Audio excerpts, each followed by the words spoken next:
Queridos, no dia de hoje eu quero falar-lhes sobre o livro de Ruth, capítulo número 1.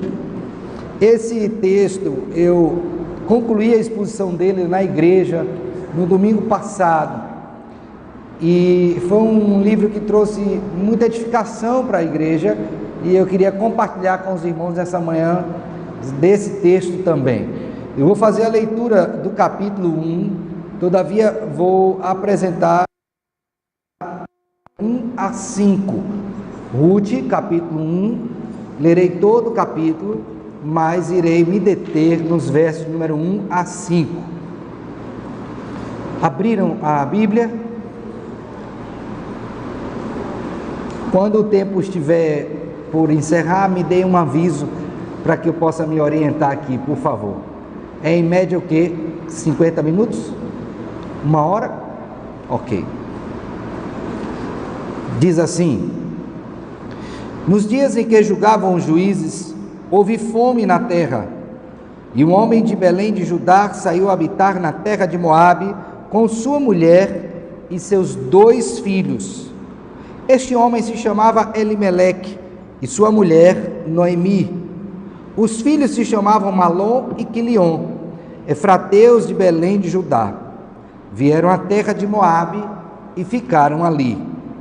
Morreu Elimeleque, marido de Noemi, e ficou ela com seus 2 filhos, os quais casaram com mulheres moabitas. Era o nome de uma Orfa e o nome da outra Ruth, e ficaram ali quase 10 anos. Morreram também ambos, Malom e Quilion, ficando assim a mulher desamparada de seus 2 filhos e de seu marido.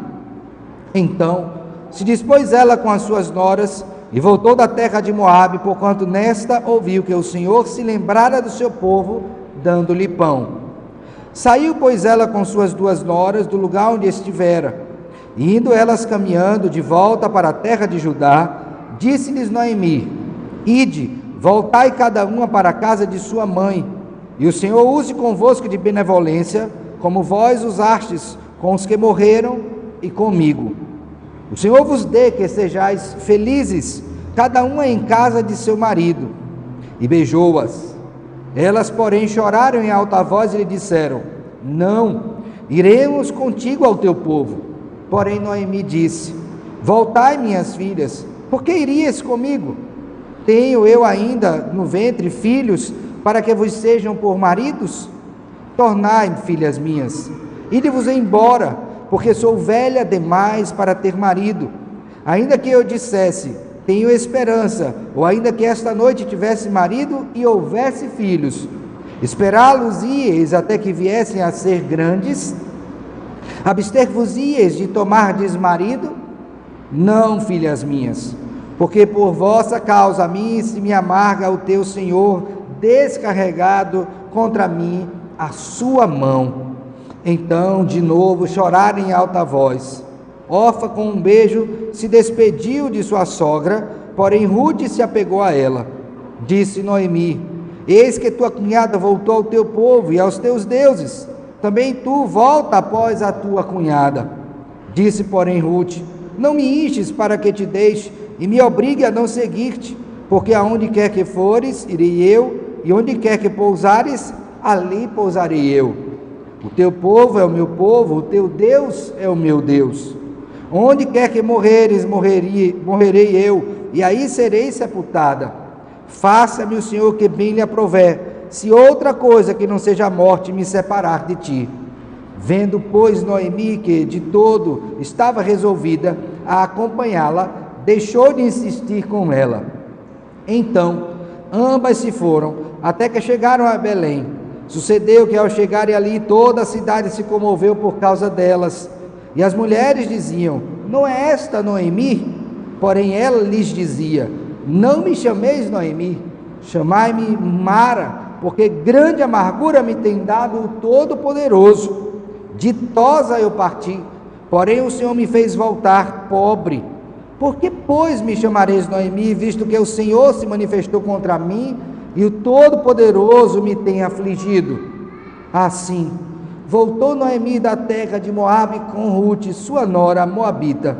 E chegaram a Belém, no princípio da cega da cevada. Amém, amém. Vamos, irmãos, orar neste momento? Por favor, feche seus olhos, curve sua cabeça e vamos falar com o Senhor. Ó Deus maravilhoso, nós louvamos e exaltamos o Teu nome que é santo. E te agradecemos, ó Deus, particularmente por esse dia santificado pelo Senhor, para que juntos, como povo do Senhor, na mediação de Jesus Cristo, possamos adorar e bendizer ao Teu nome. Neste momento, Senhor, tendo lido porção da Tua palavra, nós suplicamos ao Senhor a ação poderosa do Teu Santo Espírito, nos iluminando, ó Deus, para que possamos compreender a Tua palavra, discernindo-a espiritualmente, Senhor, e vendo a mesma aplicada à nossa vida, em todo o nosso viver. Dá-me a graça, Senhor, de ser fiel ao Senhor e à Tua palavra, como o Senhor requer dos Teus dispenseiros. Isto te pedimos, ó Deus, não com base em qualquer mérito nosso, mas pelos méritos do Teu Filho unigênito, o nosso Senhor Jesus Cristo. É em nome dele que nós oramos, gratos com perdão dos nossos pecados. Amém, amém. Meus irmãos, quando nós lemos o nosso Catecismo Maior, particularmente na pergunta relativa ao ofício real do Senhor Jesus Cristo, pergunta de número 45, nós nos deparamos com aquelas que são as funções exercidas pelo Senhor Jesus Cristo como nosso Rei. Sabemos bem que Ele é nosso profeta, Ele é nosso sacerdote e é também o nosso Rei. Mas especificamente com relação à sua função real, o Catecismo nos diz que Cristo age de uma maneira que nos encanta, não somente de ouvir, mas de saber que Ele tem cuidado de nós desta forma. Como é que é dito? Veja bem, Cristo exerce suas funções de Rei, chamando do mundo um povo para si, dando oficiais, leis e disciplinas para visivelmente governar este povo. Ele ainda concede a sua graça salvadora aos seus eleitos, ele recompensa a obediência do seu povo e corrige-o por causa dos seus pecados. Ele ainda preserva este povo, mesmo em meio aos pecados, e nesta preservação, Ele sustenta, Ele dirige, Ele governa em meio às tentações e sofrimentos. Como se isso não bastasse, é acrescido aí no fato de que Deus, como Rei, Cristo, restringe e vence os inimigos do povo do Senhor, e poderosamente dirige todas as coisas para a glória de si mesmo, do Rei, o nosso Senhor Jesus Cristo, e para o bem do seu povo. E acrescenta a isso o castigo que Ele dá a todos aqueles que não lhe conhecem e não lhe obedecem. Que bom é sabermos, irmãos, que estamos debaixo dos cuidados desse Rei, o nosso Senhor Jesus Cristo. Mas se por um lado nós somos colocados diante dessa situação tão benéfica e tão abençoada, que é sermos governados pelo Senhor Jesus Cristo, por outro a gente se depara com a triste realidade, que é a realidade de não submetermos a este senhorio do Senhor Jesus Cristo, a rejeitarmos este cuidado, a escolhermos governar a nossa própria vida, em detrimento do governo que Cristo possa, então, exercer sobre nós. É lógico que quando fazemos essa escolha, não estamos dizendo que o Senhor nos deixa ao nosso bel prazer, ou que Ele deixa de ser Rei, mas Ele permite que nós caminhemos pelos nossos próprios caminhos, para que aprendamos, por vezes de maneira muito dura, que era muito melhor estar debaixo do controle do Senhor. O texto que nós lemos nesta manhã, irmãos, de Ruth capítulo 1, está num contexto extremamente difícil do povo do Senhor, um contexto de apostasia. E eu queria que você visse comigo em Juízes capítulo de número 21, verso número 25, que é o contexto em que o livro de Ruth se encontra, o que nos é dito pelo escritor bíblico. É dito assim, Juízes, 21, 25. Naqueles dias, que eram os dias de Ruth, não havia rei em Israel, e cada um fazia o que achava o quê? Mais reto. Observe que o verso 1 do capítulo 1 de Ruth põe-nos dentro desse mesmo contexto, quando afirma: nos dias em que julgavam os juízes, houve o quê? Fome na terra. Então o contexto é exatamente esse, um contexto onde as pessoas não faziam, na sua grande maioria, o que Deus havia ordenado, mas aquilo que elas achavam mais reto. E para que vocês tenham uma noção do que isso representava, na leitura do livro de Juízes, você vai ver situações envolvendo o governo que os líderes exerciam sobre as pessoas, você vai ver problemas na área da sexualidade, você vai ver guerras entre povos, você vai ver situações de conflito dentro do lar, onde irmão mata irmão, você vai ver filhos que desobedecem aos pais, você vai ver idolatria no meio do povo do Senhor. Então olhar para essa ocasião é olhar para um quadro muito triste do povo de Deus, uma situação extremamente terrível, que eu creio que qualquer um de nós não desejaria passar por essas circunstâncias, mas era esse o contexto no qual o povo de Deus se encontrava. E é exatamente nessa época que nós temos um foco mais aproximado e um relato acerca da história desta família, cujo genitor era Elimeleque. Vale ressaltar que o nome deste homem nos traz a ideia, por conta da sua própria tradução, que quer dizer: Deus é meu rei. Elimeleque, Deus é meu rei. Então o seu nome deveria estar associado diretamente à sua postura. Ele deveria ser um homem cuja vida, quando fosse observada, você veria o que é uma pessoa temente a Deus, uma pessoa que toma decisões baseadas nos princípios do Senhor, uma pessoa que considera tudo aquilo que Deus diz e se esforça por obedecer. Mas é exatamente o contrário. Nós não vemos isso na vida daquele cujo nome diz: Deus é meu rei. Deus é meu rei, mas Ele não me governa. Eu decido o meu destino. Será que é isso de fato que Deus espera de nós? Como se isso não bastasse, é importante que a gente considere também, a título de instrução, que este livro de Ruth, ele nos traz 4 temas que são muito importantes.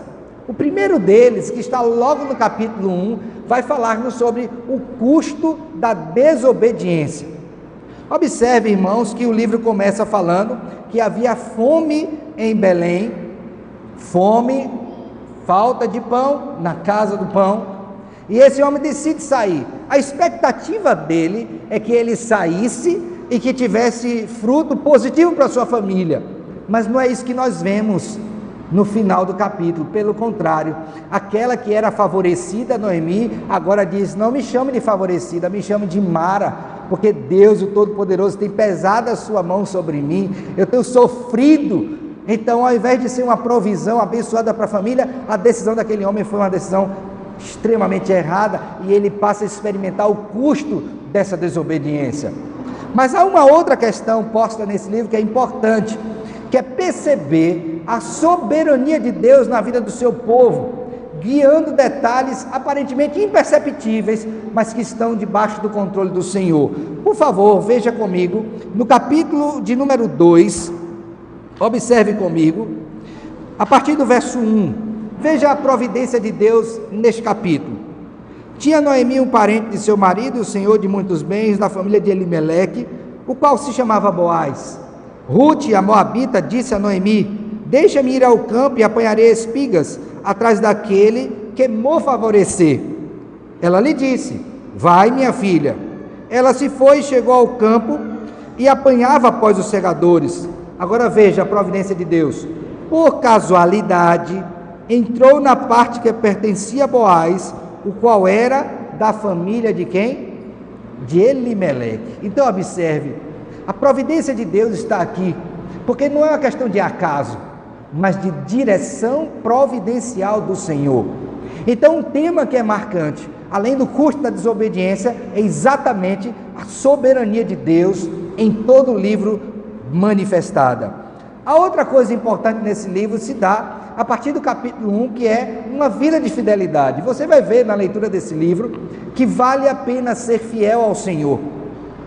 Infelizmente, irmãos, desde que houve a queda, isso tem sido questionado. Será que vale a pena ser fiel ao Senhor? E esse livro vai mostrar exatamente isso, que vale a pena ser fiel. E você vai ver essa fidelidade em uma pessoa que nem do povo de Deus era, uma moabita.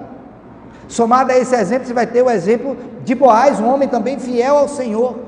E ao final você vai ver que dessa união resultou uma bênção para o povo de Deus, mostrando que há frutos benéficos, abençoados quando nós somos fiéis ao Senhor.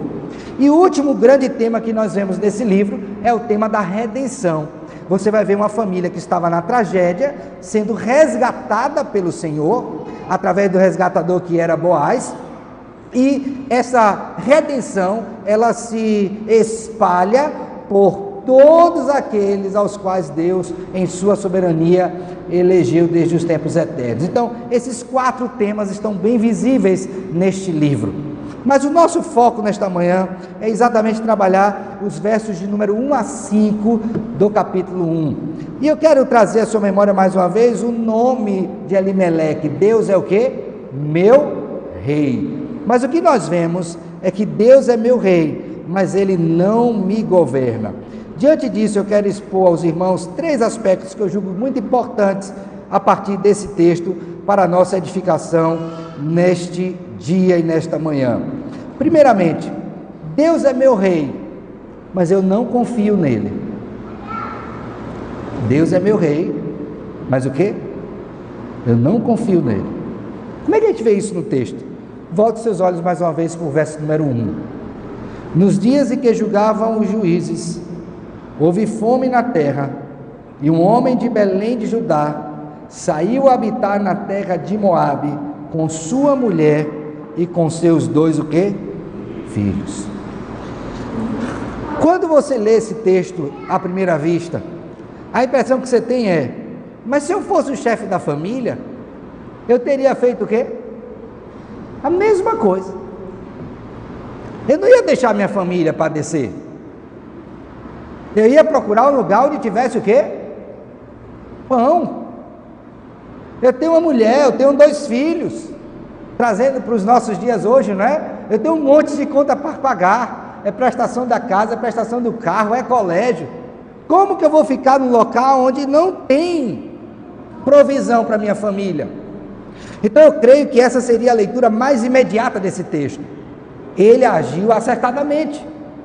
E alguns poderiam até fundamentar isso, olhando para as Escrituras, um pouco para trás aqui no Pentateuco, e veria que teve ocasião em que Abraão teve que sair em busca de pão, em que Jacó teve que sair em busca de pão, descendo para o Egito, ambos desceram para o Egito.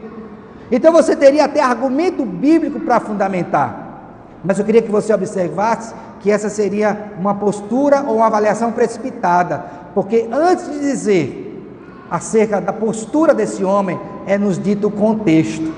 Não havia rei em Israel e cada um fazia o quê? O que parecia mais reto. Eu creio que essa é uma das intenções do autor quando nos diz logo no início do verso 1, nos dias em que julgavam os juízes. Ele quer saber que o seu auditório esteja ciente de que a decisão de Elimeleque não foi uma decisão apenas movida pela necessidade da família, mas havia algo maior e mais profundo que movia não somente Elimeleque, mas os homens do seu tempo: a desobediência ao Senhor. E é interessante que você observe que ele era de Belém de Judá, então possivelmente esse é o local onde haveria de ter a maior provisão, e o que ele deveria fazer era esperar, ver a provisão de Deus para a vida da sua família e para a sua própria vida, do seu povo, antes de tomar a decisão de partir para uma terra de ímpios, com os quais Deus não queria relação, que já tinha tido problema anteriormente, mas foi assim que ele fez. Talvez ele devesse aprender nesse momento aquilo que o Senhor Jesus Cristo reproduziu quando estava no deserto, tentado por Satanás, para que transformasse pedras em pães. E as palavras do Senhor Jesus Cristo foram: não só de pão viverá o homem, mas de toda palavra que procede da boca de Deus. Aquele homem estava em busca de pão, mas esqueceu que o mais importante para a sua vida era o Senhor e manter a sua fidelidade a Deus. Outra coisa que nos faz ficar intrigados nessa decisão é que ele era de Belém de Judá e lá estava. E se você olhar Gênesis 12, versos de 1 a 3, quando há a chamada de Abraão, qual é a promessa de Deus para Abraão? É que tiraria ele da sua terra, da sua parentela, e levaria para uma terra que ele haveria de mostrar. E que essa terra era o quê? Uma terra que manaria o quê?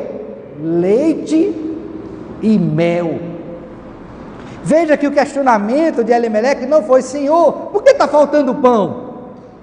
Não foi isso.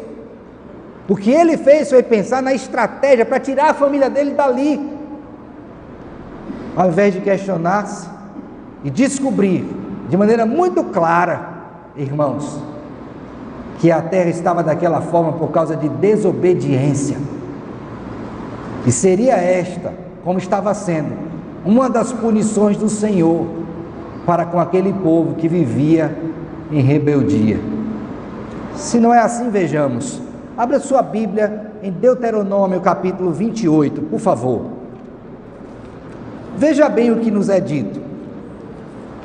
Logo no verso 1 de Deuteronômio 28, você tem as bênçãos do pacto. Diz assim, Deuteronômio 28, verso 1: Se atentamente ouvires a voz do Senhor teu Deus, tendo cuidado de guardar todos os seus mandamentos que hoje te ordeno, o Senhor teu Deus te exaltará sobre todas as nações. Se ouvires a voz do Senhor teu Deus, virão sobre ti e te alcançarão todas estas o quê? Bênçãos. Bendito serás tu na cidade, bendito serás aonde? No campo. Bendito o fruto do teu ventre, o fruto da tua terra, e o fruto dos teus animais, e as crias das tuas vacas e das tuas o quê? Ovelhas. Bendito o teu cesto e a tua o quê? Então, se obedecer, tem o quê? Bênção. Agora, se desobedecer, verso 15, as maldições da aliança. Será, porém, que se não deres ouvidos à voz do Senhor teu Deus, não cuidando em cumprir todos os seus mandamentos, seus estatutos que hoje te ordeno, então virão a ti todas estas maldições sobre ti e te alcançarão. Maldito serás tu, e maldito serás na tua cidade, e maldito serás no campo. Maldito o teu cesto e a tua amassadeira. Maldito o fruto do teu ventre, o fruto da tua terra, e as crias das tuas vacas e das tuas ovelhas. Maldito serás ao entrares, e maldito o quê? Veja que as maldições, elas se estendem por todo o capítulo 28. E parece que é maior o número de maldições do que de bênção. Mas aí quando você chega no capítulo número 30, por favor, veja comigo, verso número 1, você tem a solução que deveria ser a solução para Elimeleque. Não era fugir, mas se arrepender. E é dito, verso 1: Quando, pois, todas estas coisas vierem sobre ti, a bênção e a maldição que pus diante de ti, se recordares delas, entre todas as nações para onde te lançar o Senhor teu Deus, e tornares ao Senhor teu Deus, tu e teus filhos, de todo o teu coração, e de toda a tua alma, e deres ouvidos à sua voz, segundo tudo o que hoje te ordeno, então o Senhor Deus mudará a tua sorte, e o quê? Se compadecerá de ti, e te ajuntará de novo de todos os povos entre os quais te havia espalhado o Senhor teu Deus. E aí ele vai explicar tudo o que ele haverá de fazer, revertendo as maldições.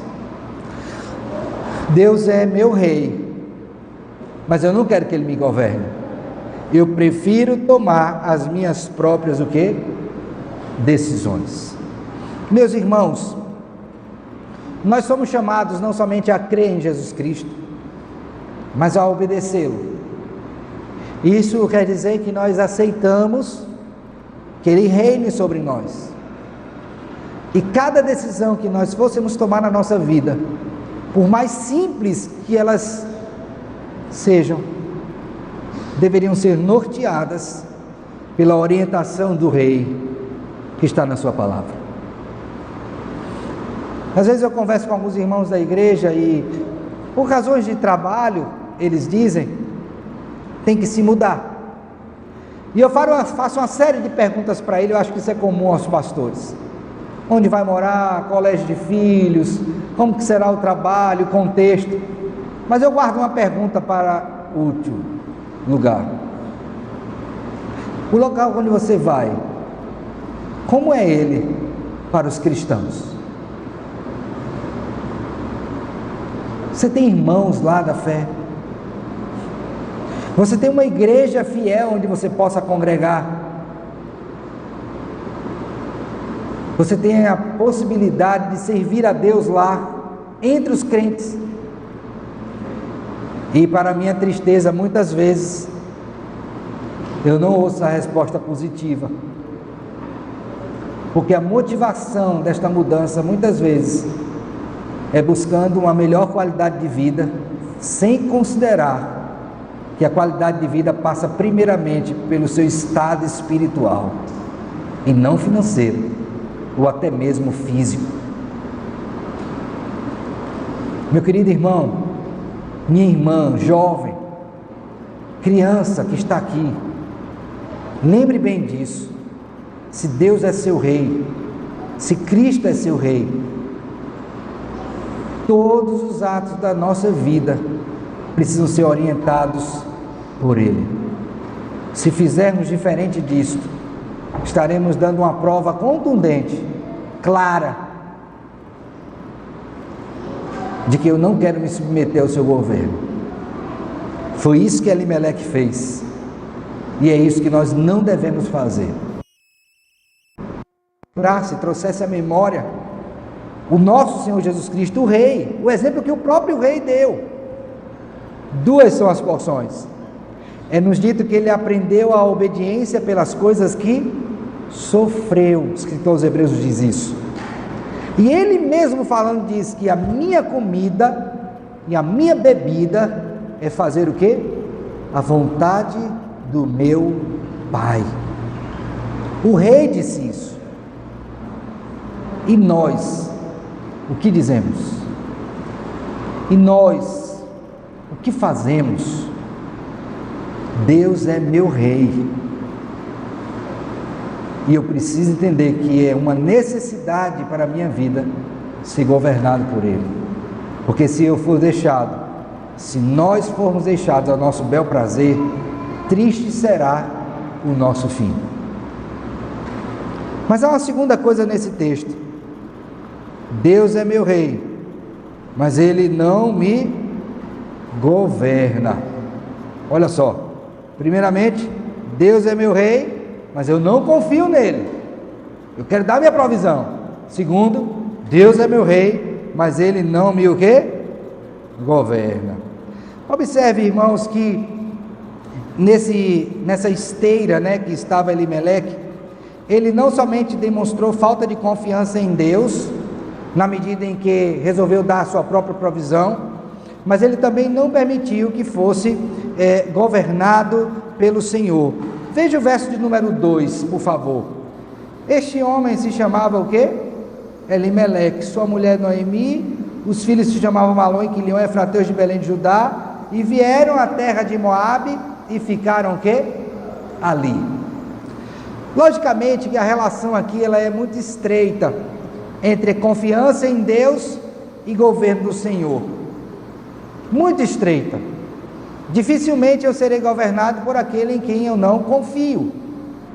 E logo no primeiro versículo você já tem essa falta de confiança, porque ele não julgou que Deus poderia prover pão para aquela terra cujo nome era a terra do pão. E a prova clara disso, de que ele não confiava no Senhor, é que ele decidiu seguir o seu próprio caminho. E com palavras muito simples, esta decisão que ele tomou não foi só uma decisão que envolvia a sua própria vida, mas a vida de toda a sua família. Então ele, como cabeça do lar, ele não somente não se deixou governar pelo Senhor, mas ele conduziu a sua família a este mesmo desgoverno. Tanto é que o texto é claro em dizer que não somente ele, mas sua mulher e seus filhos saíram de Belém de Judá e vieram à terra de Moabe e ficaram ali. Quero ressaltar aqui algumas coisas. A primeira delas já disse, O desgoverno foi não somente na vida dele, mas na vida da família. A segunda questão aqui que mostra que ele não submetia ao governo de Deus, não é somente o fato de tomar a decisão de sair, mas para onde ir. Veja que eles foram para a terra de Moabe. Vocês lembram qual foi a origem dos moabitas? Eles descenderam de quem? De quem? De Ló com quem? Com as suas duas filhas. E vocês lembram o problema que o povo do Senhor teve quando saiu do Egito e que pediu passagem e apoio aos moabitas, que eles disseram: não pode ficar aqui, nós não vamos dar suprimento. E quem era Balaão? Também descendente de quem? Da mesma tribo. Então, o histórico de vida no relacionamento entre o povo de Deus e os moabitas não era favorável. E para onde este homem foi? Exatamente para o lugar onde ele nunca deveria ter ido, para Moabe. É como se você estivesse dizendo o seguinte: meu filho, ali naquele local, naquele shopping, por exemplo, é um local onde o crente não deve estar, porque ali é uma região que habita um povo que é contra você, é um local onde você estará mais vulnerável, suscetível a muitas tentações, é uma terra de pagãos. Então esse seria o último lugar que você deveria decidir ir. Mas foi exatamente o lugar para onde o quê?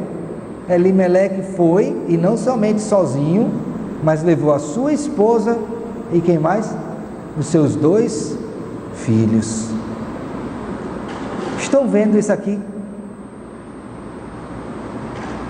Deus não governou o direcionamento do seu coração, no sentido de que ele decidiu fazer, foi deixado ao seu bel prazer. Deus não decidiu o fato da escolha de ter ficado. Deus não foi orientação para ele na escolha do local para onde ir, com quem ir, nem para dizer assim: eu vou lá espiar para ver. Não, vamos todos. O seu desgoverno é claro, é evidente. Para isso e não desejar fazer desta forma. Veja bem um exemplo do que deveria ser feito.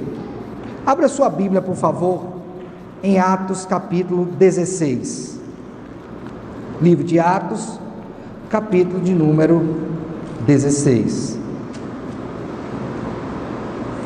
O apóstolo Paulo inicia sua segunda viagem missionária. E ele tinha, quando saiu, um propósito de visitar irmãos com os quais ele tinha estado na sua primeira viagem. Isso é que ele tinha em mente. Mas olha o que acontece. Deixe-me ler então a partir do verso 6 de Atos 16. E percorrendo a região frígio-gálata, tendo sido impedidos pelo Espírito Santo de pregar a palavra na Ásia, defrontando Mísia, tentavam ir para Bitínia, mas o Espírito de Jesus não o permitiu. E tendo contornado Mísia, desceram a Troade. À noite, sobreveio a Paulo uma visão, a qual um varão macedônio estava em pé, e lhe rogava dizendo: passa a Macedônia e ajuda-nos. Agora veja, como é diferente um homem que é governado por Deus. Ele tinha uma intenção e Deus mostra outra. Olha o 10. Assim que teve a visão, veja que foi uma questão imediata, imediatamente procuramos partir para aquele destino, concluindo que Deus nos havia chamado para lhes anunciar o quê? O Evangelho. Percebem, irmãos, a diferença do que é uma vida guiada por Deus e uma vida que não é guiada por Deus. Uma vida onde Deus exerce seu governo, uma vida onde Deus não exerce seu governo. Mas há um outro exemplo, Atos capítulo 18, por favor. Paulo está pregando em Corinto, E o ambiente lá está muito difícil. Não há conversão. E aí, a partir do verso número 5, nós temos uma situação que mostra mais uma vez que Paulo era governado pelo Senhor, diferente de Elimeleque. Quando Silas e Timóteo desceram da Macedônia, Paulo se entregou totalmente à palavra, testemunhando aos judeus que Cristo é Jesus. Opondo-se eles e blasfemando, sacudiu Paulo as vestes e disse-lhes: sobre a vossa cabeça o vosso sangue, eu dele estou limpo, e desde agora vou para onde? Vou-me embora. Não vou ficar aqui, vocês não querem ouvir, eu vou embora. Mas veja, saindo dali, entrou na casa de um homem chamado Tício Justo, que era temente a Deus. A casa era contígua à sinagoga, mas Crispo, o principal da sinagoga, creu no Senhor com toda a sua casa. Também muitos dos coríntios, ouvindo, criam e eram batizados. Teve Paulo durante a noite uma visão em que o Senhor lhe disse: não temas, pelo contrário, fala e o quê? Porquanto estou contigo, e ninguém ousará fazer-te mal, pois tenho muito povo que... Qual era o desejo de Paulo? Ir embora. Foi o que Deus disse para ele fazer? Fique. E foi o que ele fez? Verso 11: e ali permaneceu 1 ano, e quanto? Ensinando entre eles a palavra de quê? De Deus. Irmãos, eu creio que nesse momento cumpre nos ver Romanos 8, 28. Porque se você quer aprender acerca do governo de Deus, você precisa ter esse versículo em mente. Romanos 8, 28. Sabemos que todas as coisas cooperam para o bem daqueles que amam a Deus, daqueles que são chamados segundo o que? O seu propósito. Meus irmãos, se nós desejamos de fato ser governados pelo Senhor, nós precisamos nos submeter a Ele, mesmo quando isso não for a nossa vontade. Mesmo quando nós julgarmos que uma situação A é melhor do que a B aos nossos olhos, e Deus disser é a B, é essa que você tem que escolher, eu preciso me submeter a isso, sob pena, irmãos, de, em desobediência ao Senhor, sofrer grandemente, além de desonrar o seu nome. Deus é meu rei, e eu preciso confiar nele e me submeter ao seu governo. Mas há uma terceira questão: Deus é meu rei e ele não me isenta das consequências das minhas ações. Olha só, quando aquele homem saiu de Belém, qual era o desejo dele? Eu vou para um lugar onde lá eu vou ter o quê? Comida e fartura para minha família. Eu vou ter uma condição melhor do que o que tenho aqui. E isso parecia muito óbvio, muito lógico. E eu creio que em alguma medida faríamos isso. Mas o que ele não esperava é que Deus não o isentaria das consequências das suas ações. E quais foram elas? Preste bem atenção. Verso de número 3 até o 5. Morreu Elimeleque, marido de Noemi, e ficou ela com seus 2 filhos, os quais casaram com mulheres moabitas. Era o nome de uma Orfa e o nome da outra Ruth, e ficaram ali quase 10 anos. Morreram também ambos, Malom e Quilion, ficando assim a mulher desamparada de seus 2 filhos e de seu marido. Preste bem atenção nisso aqui. O que é que o homem tinha em mente? Vou para uma terra onde eu vou ser abençoado com a minha família. Mas ele não tinha em mente as consequências do seu ato. E foram terríveis. Eu vou elencar aqui para os irmãos. Primeira delas, ele morreu. Ora, ele foi para um lugar para achar a vida. Lá ele encontrou o quê? Morte. Bom ou ruim? Péssimo. Péssimo. Foi uma escolha que gerou o quê? Morte. Como se isso não bastasse, ele ainda vê, ou tem como consequência, visto que ele já estava morto, seus 2 filhos se casando com moabitas, casamentos fora da aliança. Isso é bom ou ruim? Péssimo. Não foi só um não, os 2, só tinha 2 e os 2 erraram. A situação está melhorando e está piorando? Piorando. Mas não parou por aí. Depois de casado, eles ainda vão viver lá 10 anos. Ou seja, eles vão estar no meio do povo ímpio, vivendo quanto tempo? 10 anos. Era para passar uma chuva, como diz o povo lá na Bahia. Era para ser uma coisa rápida. Mas ficaram quanto? 10 anos vivendo no meio de ímpio. Irmão, olha, eu não sei quanto a você, ao senhor ou à senhora, mas viver no meio de ímpio é um negócio terrível. O apóstolo Paulo disse que a gente não tem como se livrar disso, né? Porque o mundo está aí, você tem que, de alguma maneira, se relacionar com pessoas que não são crentes, senão eu teria que sair do mundo. Mas viva num contexto de impiedade para você ver. Quando eu vejo esse contexto aqui, eu me lembro primeiramente de Sodoma e Gomorra. Você já imaginou o que era viver naquela época? O apóstolo Pedro traduz a angústia de Ló dizendo: aquele justo Ló afligia sua alma pelas coisas que via e ouvia. Viver num mundo cercado de ímpios, irmãos, é um terror para a alma. E eles passaram lá 10 anos. A escolha daquele homem fez com que a sua família se submetesse a 10 anos de convivência com os ímpios. E não somente isso, o meio paganismo. Ele foi buscar vida e a sua família está o quê? Afundando. Mas não para por aí. A mulher agora, que tinha perdido o marido, perde os 2 filhos.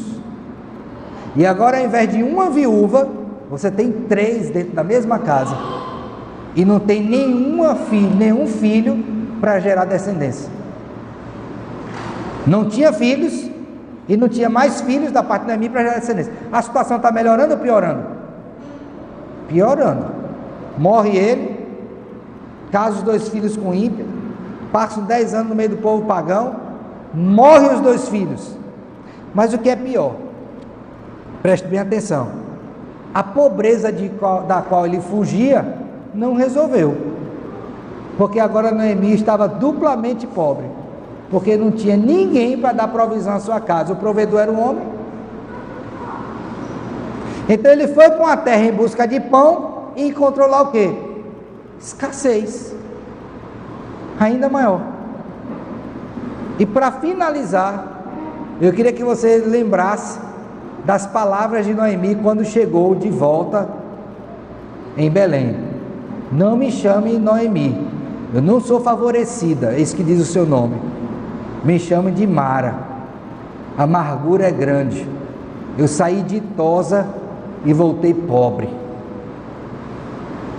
Irmãos, vocês conseguiram perceber a forma gradual com que as consequências do pecado foram sendo apresentadas nesse texto? Ao invés de trazer benefício, trouxe tragédia para a família, por um só ato de um homem que não quis que Deus governasse a sua vida. Quando eu olho para esse texto aqui, eu fico pensando, irmãos, sobre mim e sobre os meus irmãos homens, líderes das casas, chefes, cabeça do lar. Uma decisão errada nossa compromete toda a nossa família. Eu conheci um cidadão que ele entrou numa ciranda financeira tão difícil, tudo porque ele decidiu comprar um carro que ele não tinha necessidade. Ele tinha um, decidiu vender aquele que já estava pago para comprar um melhor financiado, só que ele não contou com as intempéries. batida de carro, o carro era caro, o seguro era alto, ele teve que pagar. Desemprego. E nessa roda financeira, quando ele viu, ele estava devendo mais do que tinha.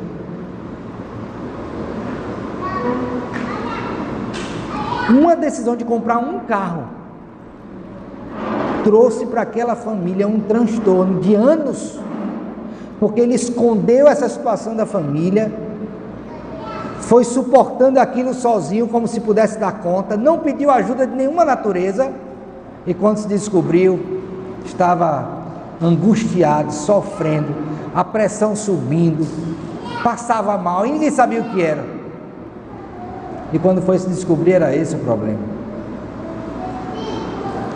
Uma decisão errada trouxe esse transtorno todinho para a família.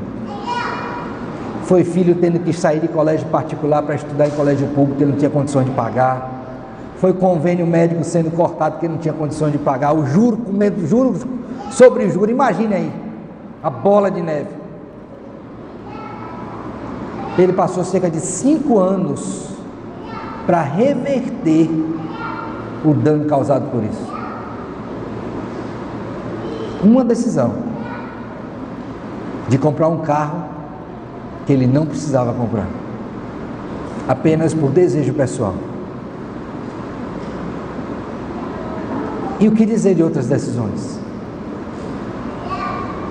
que parecem simples, mas as consequências são reais e não são simples, são complexas. Deus é meu rei, eu preciso confiar nele. Deus é meu rei, eu preciso ser governado por ele. Deus é meu rei e eu preciso estar ciente que as minhas ações têm consequências, as quais o rei não me isenta. Certamente eu passarei por elas, quer sejam boas ou más. Meu querido irmão, diante disso eu queria fazer algumas aplicações para a nossa vida. A primeira delas é a seguinte: os tempos em que viviam esta família não eram tempos fáceis, mas eu queria que você tomasse cuidado com uma coisa muito importante. Depois que houve queda no mundo, nós não teremos tempos fáceis. Não imagine isso. Na verdade, o Senhor Jesus Cristo nos disse que nesse mundo nós teríamos o quê? Aflições. Mas eu deveria ter o quê? Porque Ele venceu o mundo. De alguma forma, a circunstância moveu o coração de Elimeleque, que já era pecador, é verdade, mas aquela circunstância de falta de pão fez com que desse vazão à decisão de um coração que já não temia a Deus. E eu queria rogar a você que está aqui nesta manhã, não tome decisões baseadas nas circunstâncias. Elas podem de alguma forma orientar, mas elas não devem ser o fator principal de decisão. Sua base deve ser essa, que nós dizemos e cremos ser a nossa regra, única regra de fé e prática. Às vezes a circunstância pode estar horrível, mas é exatamente em meio a essas circunstâncias terríveis que você vai ter que decidir de acordo com a palavra do Senhor. Então eu queria que você tivesse todo cuidado, para que, diferente de Elimeleque, as circunstâncias não ditassem o que você deverá fazer, mas a palavra de Deus. Tenha na memória o exemplo de Saul, o rei. Samuel disse para ele: olha, não sacrifique, porque eu vou chegar, e quando eu chegar eu sacrifico. Samuel não veio o primeiro dia, não veio o segundo, não veio o terceiro, o povo já começou a se dispersar, Saul começou a ficar angustiado, e ele tomou a decisão de dizer: vou sacrificar. Quando ele acabou de sacrificar, quem chega? Samuel. Ele disse: quem mandou você fazer isso? Eu não disse que viria. E aí, no contexto, ele diz: obedecer é melhor do que sacrificar. Querido irmão, irmã, não viva a partir das circunstâncias, mas viva pela fé no Senhor e na sua palavra. Lembrem disso. Segunda lição que eu queria tirar para nós desse texto, e prestem bem atenção: não há como fugir das consequências dos nossos atos. Abra sua Bíblia, por favor, em Gálatas capítulo 6. Veja a lei que o apóstolo Paulo fala, que é uma lei do reino de Deus, e portanto eu acho que se aplica a toda a humanidade. Gálatas capítulo 6. Veja o que Paulo ensina. Verso de número 7. Gálatas 6, 7. E diz assim: não vos enganeis, de Deus o quê? Por quê? Pois aquilo que o homem o quê? Isso também o quê? Agora veja: porque o que semeia para a sua própria carne, da carne colhe o quê? Mas o que semeia para o Espírito, do Espírito colherá o quê? E aí o estímulo: e não nos cansemos de fazer o bem, porque a seu tempo ceifaremos, se não o quê? Desfalecermos. Querido irmão, preste atenção. Criança, jovem, senhor, senhora, é com você que eu estou falando. Não zombe de Deus. Se você se semear para a carne, você vai colher corrupção. Se você viver uma vida de desobediência, não ache que isso vai trazer para você alegria, porque o fruto disso vai chegar, quer seja aqui, quer seja na eternidade, para os que não estiverem em Cristo. Elimeleque plantou, e por 10 anos colheu morte, idolatria, desajuste familiar, pobreza, por causa de uma atitude. Pense nisso, não brinque com isso. Você vai decidir algo, pare, reflita, converse com pessoas mais maduras, tome conselho. A Bíblia diz que na multidão de conselheiros há sabedoria. Entenda o que você vai fazer, pese, planeje, mas não decida fora do padrão de Deus, porque você vai colher, e eu também, se fizer, frutos amargos desta decisão errada.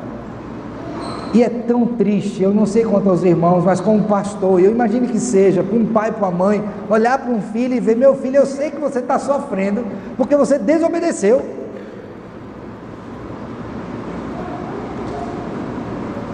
Tinha um desenho, na minha época de criança, 40 anos atrás, que tinha um cidadão que dizia assim: eu te disse. Mas eu te disse. Então ele falava que não era para fazer, a pessoa fazia, e quando estava errado ele ficava repetindo isso. Me fugiu agora o nome do desenho, mas era dessa forma: eu te disse, eu te alertei, mas você não quis ouvir, e agora você está colhendo os frutos amargos disso. Frutos que só tem uma provisão: é rogar a Deus a misericórdia dele, para que a gente consiga pelo menos suportar os danos causados pela nossa desobediência, porque alguns são irreversíveis. nesse mundo. Pense nisso. Finalmente, eu queria fazer um apelo para você. Não há nada melhor do que ser governado pelo Senhor, porque Ele é um rei bom. Ele sabe o que é melhor para nós, porque Ele conhece cada um de nós melhor do que nós mesmos. Ele tem nas suas mãos todas as circunstâncias. Então, quando Ele disser para nós assim, faça desse jeito. Tão difícil obedecer, não é, irmãos? Mas eu queria que você saísse daqui hoje pela manhã dizendo: Senhor, eu queria tomar uma decisão. Não é decidir por Cristo, não, que eu acho que essa você já fez, pela ação do Espírito Santo de Deus em você. É dizer: Senhor, mesmo como crente, eu não tenho atendido a este governo. Talvez por isso, Senhor, a minha vida esteja um total desgoverno. Talvez por isso a minha vida esteja tão bagunçada. Mas eu queria, ó Deus, se Tu me desses a oportunidade de me arrepender e dizer: Senhor, governa a minha vida, meus pensamentos, meus desejos, meus sentimentos, minhas palavras, minhas ações, minhas reações. Ó Deus, me governe, porque se eu for deixado ao meu bel prazer, eu tenho certeza que a minha vida será uma tragédia. Uma tragédia. Por isso que Ele enviou o Seu Filho, para que esse desejo não fosse apenas uma coisa ilusória, mas uma realidade. E eu tenho certeza que se você entregar-se a Cristo Jesus, nesse sentido de ser governado por Ele, você vai experimentar coisas bem diferentes daquilo que Elimeleque experimentou e trouxe para a sua família. Eu não estou dizendo que a sua vida vai ser um mar de rosas, mas eu estou dizendo que mesmo em meio às aflições, você vai ter a garantia de que Deus está cuidando de você, da sua família e de tudo que Ele mesmo lhe deu. Elimeleque, Deus é meu rei, e Ele precisa ser o rei da vida de cada um de nós, todos os dias, até que o rei volte e nos leve consigo para o lugar onde Ele reinará eternamente, para o nosso bem e para a sua própria glória. Que Ele, pois, nos abençoe. Amém. Amém. Vamos orar?